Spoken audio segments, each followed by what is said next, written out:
All right, it's back into the cello mines to try and pick loose from the strata of mediocrity a decent cello part. Step one is the alignment of the chair. The chair needs to move right there so its little feet are in that position, and that's so that the cello ends up being the proper distance from the microphone.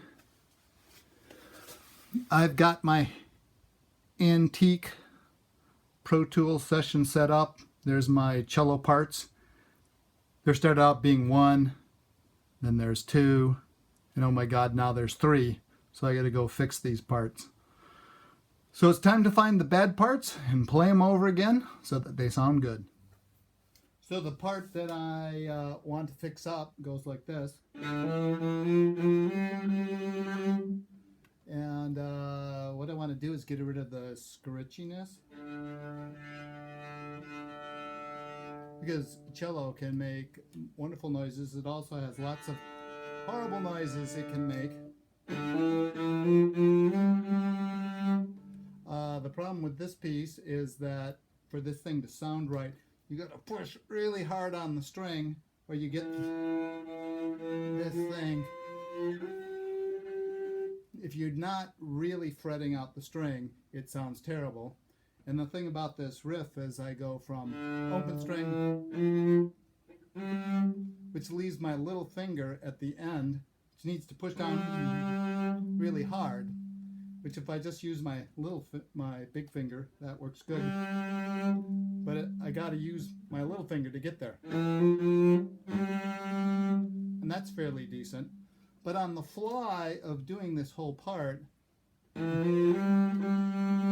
reached up there and I got kind of a horrible note. So we play it in. I'll be listening to this.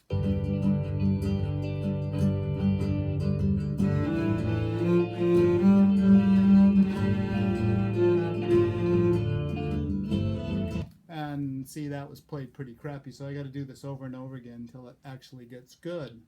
And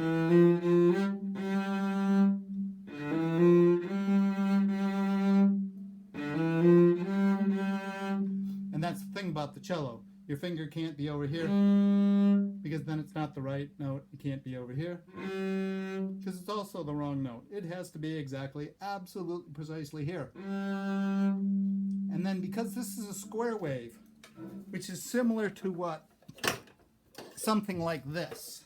You plug your guitar into one of these, and it makes the sound of a guitar into a square wave.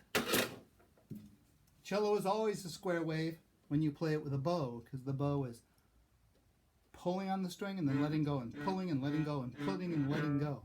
And that makes this very square wave to the whole thing, which can sound harsh, but the secret that anybody who plays with square waves knows that if you add vibrato to it, you go from here to here. The vibrato, the little changes in pitch from going,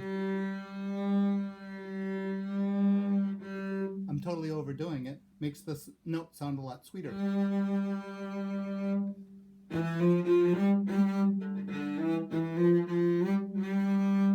And here's the other problem, is that the amount of bow pressure you have to put on the open string is not that much, but I have to put in more when I start fretting the instrument. There we go.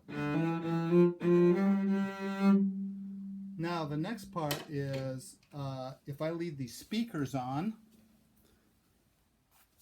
which I'm turning off,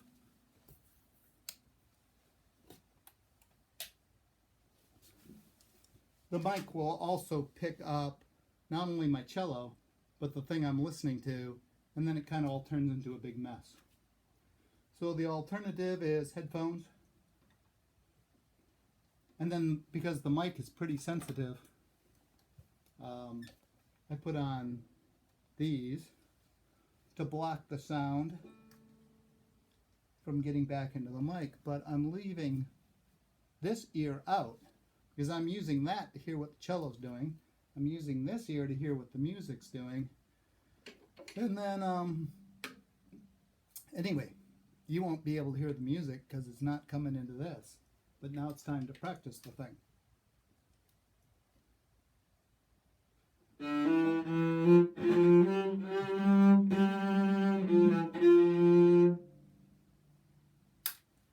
And is that any good?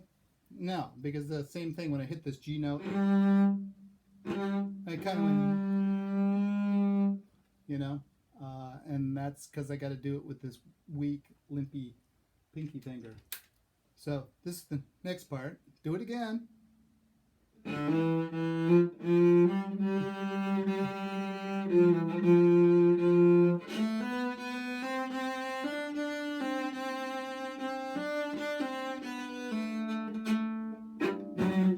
Anyway, I played way beyond the part. I like that one better, but I'm going to do it a few times so I have a couple of different takes that I can work from.